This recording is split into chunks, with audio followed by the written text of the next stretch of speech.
Hi, I want to do a talk, my first week. So I'm going to do, this is a startup confessional, week one, the launch of the Open-incubator framework and lessons learned. Well, you can launch and make money and have a viable product, and that's probably the first time I've ever launched everything and actually see money coming in. Actually, well, the money is, I'll be honest with you, I haven't seen the money yet, but I know that the people I'm taking them on their good faith that they're going to pay, and maybe I'm naive on that, but I had our first call-in customer today, which is really nice. I mean, someone calling you saying, I'm interested in, tell me what you're doing and how you can help me.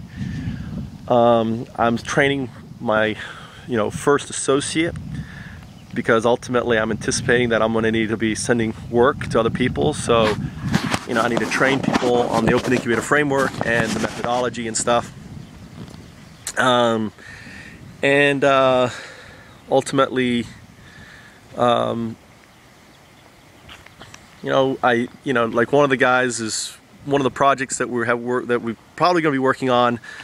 I'm pretty sure he's going to come back and sign up as Space Logistics X, which is providing logistics to to the Space X Prize or folks and various other groups and the guys in the industry. We got a biofuel FoundUp joining us for Liberia. So she's got access to technology and other stuff, and just again, struggling to pull it all together and not knowing exactly what to do and how to do it. And for $500, and also what we do is build the team, build the prototype or raise the funds for the prototype through a strategic initiative that's raised over $1 billion for various organizations in the United States. It works for them. It should work for why shouldn't it work for FoundUps? Because FoundUps are strategic initiatives seeking to be successful startups. And finally, we'll identify customers. And once we get all those three things, then we launch. It's very simple. I mean, the FoundUps are fun and simple. So, that's interesting. Our first green. So we had our first, this week we had our, we've launched our first social venture. We got our first green. Oh, we've got biomedical too. We have a strategic partnership with the Society for Physician Entrepreneurs. We're not going to announce it yet. I'm putting this in a video, but it's not going to be announced until they get their website up, and then we're going to launch that relationship. But basically, we're going to be working with them in helping them actually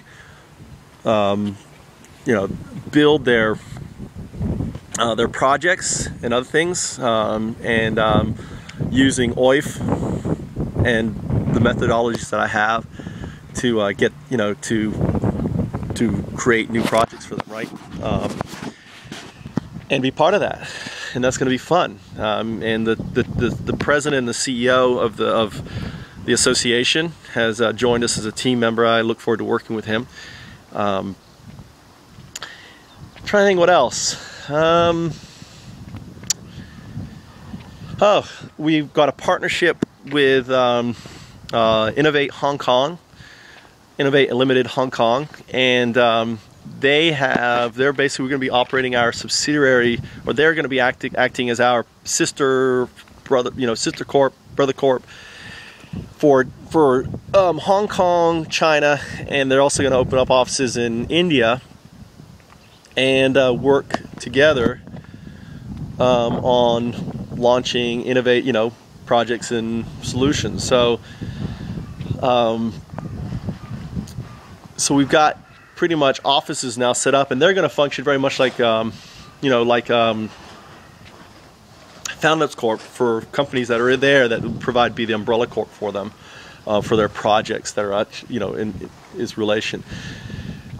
I'm trying to think what else. Size of our group. When we started, when I started this week, FoundUp's basically had like 2, entries. It has now close to 30. So in 5 days, we've grown from 1 person or two entities to now 30 and more. So I expect to be, probably over this weekend, we'll have 50, probably, maybe, I don't know, maybe not, maybe that's too aggressive. But anyway, 30, going to 3 pages. We're at 3 pages on LinkedIn now, 3 pages. I think that's pretty damn impressive in 1 week, 3 pages. I think, eventually it'll be 100 pages, and, when we hit 1,000 entries, okay, we have 30 entries right now. When we hit 1,000 entries, we're going to roll out our platform, and we're going to invite everyone who's an advisor or a team member, or is going to get an invitation to our open or our closed alpha. And it's going to be really cool, because the things that we're going to have in this alpha is I think you'll be very impressed, and you'll like. So it's great. I mean, most people, as a startup, what you do is you raise money over an idea that you think may work, and you build it and you hope, right? Build it and they will come kind of methodology. Well, with a FoundUp, we don't go there, right? We look and say, what, why not? Let's do it on LinkedIn. Let's build the Open-incubator framework. It's not going to be perfect. We have to fudge some things, but the basic premise idea is there. And the question is, what I have is, will people join? Yes is the answer. Will they put up their corporate connections? Yes is the answer. And the third question is, can we get it to 1,000 entries? Now that's not 1,000 FoundUps, that's people, FoundUps, and if we can get it to 1,000 FoundUps, then we're really onto something, right? Because if we get to 1,000, we get to 10,000 or 100,000, because ultimately how we're building this is a collaborative framework, no different than Wikipedia. The only thing is different than Wikipedia is there's benefits for participating with us, financial benefits. You get 50% of the deal for any referral that you send us, and you get 1% of the company if that referral turns into a company of ours. We get 10%, we share 6%. I mean, that's fair. Y Combinator keeps 8%, or 10%, whatever. We're sharing 6% of our hard work, and our cost of entry is only $500. And the reason why is because I know if I put you through the Open-incubator framework and you've got an idea that if we launch as a startup, we're going to be 99% successful. And what does that mean to investors? I'll tell you, the moment they realize and it comes out and we've proven that we're 99% successful in our framework in launching startups, is the moment startups die and FoundUps replace them.